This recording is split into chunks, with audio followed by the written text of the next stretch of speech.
ಕಾಂಗ್ರೆಸ್ಸಿನ ನಿನ್ನೆ ನಡೆದಿರುವಂತಹ ಒಂದು ಪತ್ರಿಕಾ ಗೋಷ್ಠಿಯಲ್ಲಿ ನಮ್ಮ ಕೋಟ್ನೂರ್ ಇವತ್ತು ಕೂಡ ಅವರು ಒಂದು ಪತ್ರಿಕಾಗೋಷ್ಠಿ ಮಾಡಿದ್ದಾರೆ. ಅದರಲ್ಲಿ ಕೋಟ್ನೂರ್ ವಿಷಯಕ್ಕೆ ಸಂಬಂಧಪಟ್ಟಂತೆ ಬಿಜೆಪಿನವರು ಇದನ್ನ ಟೂಲ್ ಕಿಟ್ ಆಗಿ ಬಳಸ್ತಾ ಇದ್ದಾರೆ ಅಂತ ಹೇಳಿ ಅವರು ಆಪಾದನೆ ಮಾಡಿದ್ದಾರೆ. ಅದಕ್ಕೆ ಸಂಬಂಧಪಟ್ಟಂತೆ ಕೋಟ್ನೂರ್ ಘಟನೆಯನ್ನ ಇವತ್ತು ಇಡೀ ಮಾಧ್ಯಮದ ಮುಂದೆ ಅಲ್ಲ, ಇಡೀ ನಮ್ಮ ಜಿಲ್ಲೆಯ ಜನರ ಮುಂದೆ ಏನ್ ನಡೆದಿದೆ ಅಂತ ಅನ್ನೋದು ಎಲ್ಲರಿಗೂ ಕೂಡ ಮೊನ್ನೆ ನಡೆದಿರುವಂತಹ ಸ್ವಾಭಿಮಾನಿ ವೀರಶೈವ ಲಿಂಗಾಯತ ಸಭೆಯಲ್ಲಿ ಯಾರು ಸಂತ್ರಸ್ತರಿದ್ರು, ಯಾರಿಗೆ ತೊಂದರೆ ಆಗಿತ್ತು, ಅವರೇ ಬಹಿರಂಗವಾಗಿ ಇವತ್ತು ನಡೆದಿರುವಂತಹ ಘಟನೆ ಬಗ್ಗೆ ಎಳೆ ಎಳೆಯಾಗಿ ಬಿಚ್ಚಿಟ್ಟಿದ್ದಾರೆ. ನಾನು ಈ ಸಂದರ್ಭದಲ್ಲಿ ಹೇಳಕ್ಕೆ ಬಯಸ್ತೇನೆ, ವೀರಶೈವ ಲಿಂಗಾಯತ ಸಮಾಜವನ್ನ ಕಾಂಗ್ರೆಸ್ನವರು ಚುನಾವಣೆಗೆ ಟೂಲ್ ಕಿಟ್ ಆಗಿ ಬಳಸ್ಕೊಂಡಿದ್ದಾರೆ ಹೊರತಾಗಿ ವೀರಶೈವ ಲಿಂಗಾಯತ ಸಮಾಜಕ್ಕೆ ಯಾವುದೇ ನ್ಯಾಯವನ್ನ ಒದಗಿಸಿಕೊಟ್ಟಿಲ್ಲ. ಮೊದಲನೇ ನಮ್ಮ ಶಾಸಕರಲ್ಲಿ ವೀರಶೈವ ಲಿಂಗಾಯತರು ಒಬ್ರು ಮುಖ್ಯಮಂತ್ರಿಗಳಾಗಬೇಕು ಅಂತ ಹೇಳಿ ಮಾನ್ಯ ಯಡಿಯೂರಪ್ಪ ಸಾಹೇಬ್ರ ನೇತೃತ್ವದಲ್ಲಿ ನಾವು ಚುನಾವಣೆಗೆ ಹೋದಾಗ ಎಲ್ಲರಿಗಿಂತ ಹೆಚ್ಚು ಶಾಸಕರು ಹೊಂದಿರುವಂತಹ ಪಕ್ಷ ಬಿಜೆಪಿ. ಆದ್ರೆ ನಮ್ಗೆ ಒಂದು 10 ಸೀಟು ಕಡಿಮೆ ಇದ್ದ ಕಾರಣಕ್ಕಾಗಿ ಸರ್ಕಾರ ರಚನೆ ಮಾಡಕ್ಕೆ ಆಗಿರ್ಲಿಲ್ಲ. ಅಂಥದ್ರಲ್ಲಿ ಡಾಕ್ಟರ್ ಉಮೇಶ್ ಜಾಧವ್ ಸಾಹೇಬ್ರು ಬೇಷರತ್ತವಾಗಿ, ತಮ್ಗೆ ಗೊತ್ತಿದೆ, ಬೇರೆ ಬೇರೆಯವರು ರಾಜೀನಾಮೆ ಕೊಟ್ರು, ಆದ್ರೆ ಅವರಿಗೆ ಮಂತ್ರಿ ಮಾಡ್ಬೇಕು ಅಂತ ಹೇಳಿ ಷರತ್ತುಗಳನ್ನ ಹಾಕಿ ಮಂತ್ರಿಗಳಾದ್ರು. ಆದ್ರೆ ಉಮೇಶ್ ಜಾಧವ್ ಸಾಹೇಬ್ರ ದೊಡ್ಡ ಮನಸ್ಸು ಎಷ್ಟು ಅಂತಂದ್ರೆ, BS ಯಡಿಯೂರಪ್ಪ ಸಾಹೇಬ್ರ ಮೇಲೆ ಜನ ವಿಶ್ವಾಸ ಇಟ್ಟಿದ್ದಾರೆ. ಒಬ್ಬ ಲಿಂಗಾಯತರು ಈ ರಾಜ್ಯದ ಮುಖ್ಯಮಂತ್ರಿಗಳಾಗಬೇಕು ಅಂತ ಹೇಳಿ ಮೊದಲನೇ ರಾಜೀನಾಮೆಯನ್ನ ಕೊಟ್ಟು ಬೇಷರತ್ತಾಗಿ ಇವತ್ತು ನಮ್ಮ ಪಕ್ಷಕ್ಕೆ ಮಾನ್ಯ ಯಡಿಯೂರಪ್ಪ ಸಾಹೇಬ್ರ ನೇತೃತ್ವದ ಸರ್ಕಾರ ಮಾಡ್ಲಿಕ್ಕೆ ಸಹಕರಿಸಿದವರು. ಅದರ ನಂತರ ಯಡಿಯೂರಪ್ಪ ಸಾಹೇಬ್ರು ಮುಖ್ಯಮಂತ್ರಿ ಇದ್ದಂತ ಸಂದರ್ಭದಲ್ಲಿ ಎಷ್ಟು ಜನ ವೀರಶೈವ ಲಿಂಗಾಯತ ಸಮಾಜದವರನ್ನ ಮಂತ್ರಿಗಳಾಗಿ ಮಾಡಿದ್ರು ಅನ್ನೋದು ಕೂಡ ನಾವು ಯೋಚನೆಯನ್ನ ಮಾಡ್ಬೇಕಾಗತ್ತೆ. ಉಪಮುಖ್ಯಮಂತ್ರಿಗಳಾಗಿ ವೀರಶೈವ ಸಮಾಜದವರನ್ನ ಮಾಡಿದ್ರು. ಈ ಮಂತ್ರಿ ರಚನೆಯಲ್ಲಿ 5-6 ಮುಖ್ಯ ಪೋರ್ಟ್ಫೋಲಿಯೋಗಳೇನಿರ್ತವೆ, ಆ ಎಲ್ಲಾ ಮುಖ್ಯ ಪೋರ್ಟ್ಫೋಲಿಯೋಗಳಲ್ಲಿ ಇವತ್ತು ವೀರಶೈವ ಲಿಂಗಾಯತ ಸಮಾಜರನ್ನ ಗುರುತಿಸಿ ಇವತ್ತು ಮಂತ್ರಿಗಳನ್ನಾಗಿ ಮಾಡಿದ್ರು. ಸುಮಾರು 6ರಿಂದ 7ಕ್ಕಿಂತ ಹೆಚ್ಚು ಮಂತ್ರಿಗಳು ಇವತ್ತು ನಮ್ಮ ಬಿಜೆಪಿ ಸರ್ಕಾರದಲ್ಲಿ ಇದ್ರು. ಈಗ ಎಷ್ಟು ಜನ ಇದ್ದಾರೆ ಅನ್ನೋದು ಕಾಂಗ್ರೆಸ್ನವರು ಹೇಳ್ಬೇಕು. ಕಲಬುರಗಿನಲ್ಲಿ ನಾನು ಪೂರ್ತಿ ಆದ್ಮೇಲೆ ಅದಕ್ಕೆ ಬರ್ತೀನಿ. ಈ ರೀತಿಯಾದಂಥದ್ದು ಕೇವಲ ವೀರಶೈವ ಲಿಂಗಾಯತ ಸಮಾಜ ಅಂತಂದ್ರೆ ಕಾಂಗ್ರೆಸ್ನವ್ರು ಏನ್ ತಿಳ್ಕೊಂಡಿದ್ದಾರೆ ಅಂದ್ರೆ ಟಿಶ್ಯೂ ಪೇಪರ್ ಅಂತ ಹೇಳಿ ತಿಳ್ಕೊಂಡಿದ್ದಾರೆ. ಸಮಯ ಬಂದಾಗ ಅದನ್ನ ಉಪಯೋಗ ಮಾಡ್ಕೊಳ್ಳೋದು, ಅದರ ನಂತರ ಆ ಸಮಾಜಕ್ಕೆ ಯಾವುದೇ ಗೌರವವನ್ನ ಕೊಡುವಂತದ್ದಲ್ಲ, ರಾಜಕೀಯವಾಗಿಯೂ ಕೂಡ ಬೆಳೆಸುವಂತದ್ದಲ್ಲ.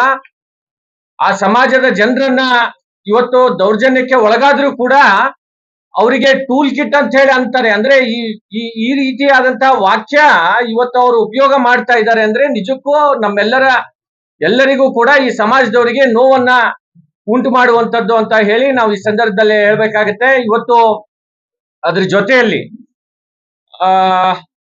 ನಮ್ಮ ಕೋಟ್ನೂರ್ನಲ್ಲಿ ನಡೆದಂತಹ ಘಟನೆ ಇವತ್ತು ಅಲ್ಲಿ ಆ ಸಂತ್ರಸ್ತರು ಕಣ್ಣೀರಾಕಿ ಹೇಳ್ತಾರೆ ಅವ್ರ ಮೇಲೆ ಆದಂತ ದೌರ್ಜನ್ಯವನ್ನ.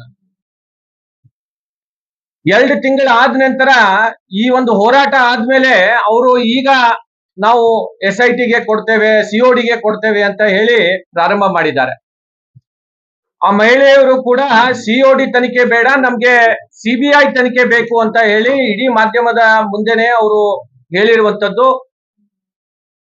ನಾನು ಈ ಸಂದರ್ಭದಲ್ಲಿ ಈ ರಾಜಕಾರಣವನ್ನ ಮಾಡುವಂತದ್ದು ನಿಲ್ಲಿಸಬೇಕು ಕಾಂಗ್ರೆಸ್ನವರು. ಅವ್ರಿಗೇನು ವೀರಶೈವ ಲಿಂಗಾಯತ ಸಮಾಜದ ಬಗ್ಗೆ ಯಾವುದೇ ಮಾತಾಡುವಂತದ್ದು ನೈತಿಕತೆ ಇವತ್ತು ಕಾಂಗ್ರೆಸ್ಸಿಗೆ ಇಲ್ಲ. ನಮ್ಮ ಆ ಕುಟುಂಬದ ಜನರು ಇವತ್ತು ಈಗಿರುವಂತ ಶಾಸಕರಾದಂತ ಅಲ್ಲಂ ಪ್ರಭು ಪಾಟೀಲ್ ಅವ್ರ ಹತ್ರ ಹೋಗಿ ಭಿಕ್ಷೆ ಬೇಡಿದ್ರು ಕೂಡ ಅವರಿಗೆ ಗೌರವ ಕೊಡ್ಲಿಲ್ಲ. 2 ತಿಂಗಳು ಅವ್ರ ಮನೆಗಡೆ ಎದುರುಗಡೆ ಹೋಗಿ ಅವರು ಕೇಳ್ಕೊಂಡ್ರು ಕೂಡ. ನಾವು ಆಸ್ಪತ್ರೆಗೆ ಹೋಗಿ ಭೇಟಿಯಾಗಿ ಅವರಿಗೆ ಸಾಂತ್ವನವನ್ನ ಹೇಳುವಂತ ಕೆಲಸ ಇವತ್ತು ನಮ್ಮ ಪಕ್ಷದ ಕಡೆಯಿಂದ ಮಾಡಿದ್ದೇವೆ.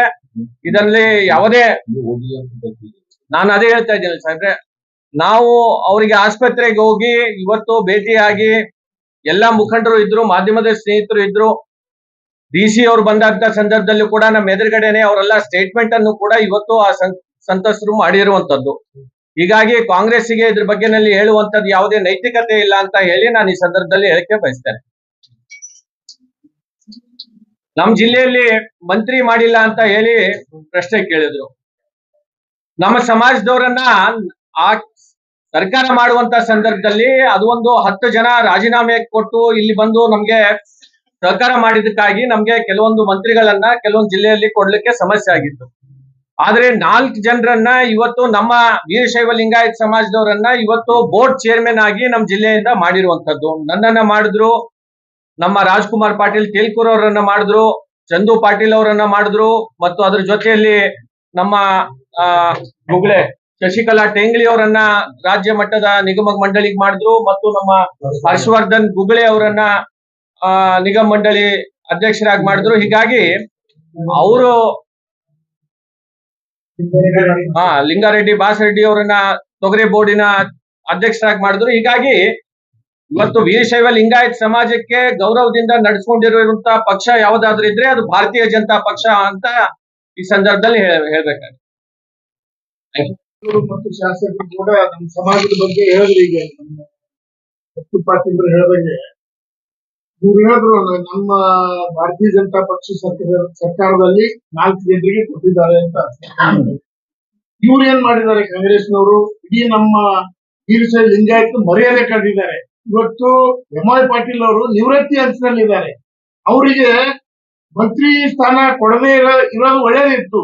ಅವ್ರು ಮರ್ಯಾದೆ ಕಳೆಯಕ್ಕೆ ಇವತ್ತು ಒಂದು ನಿಗಮ ಮಂಡಳಿ ಕೊಟ್ಟರು, ಅವರು ಸರಾಸಗಟ್ಟಾಗಿ ತಿರಸ್ಕಾರ ಮಾಡಿದ್ದಾರೆ.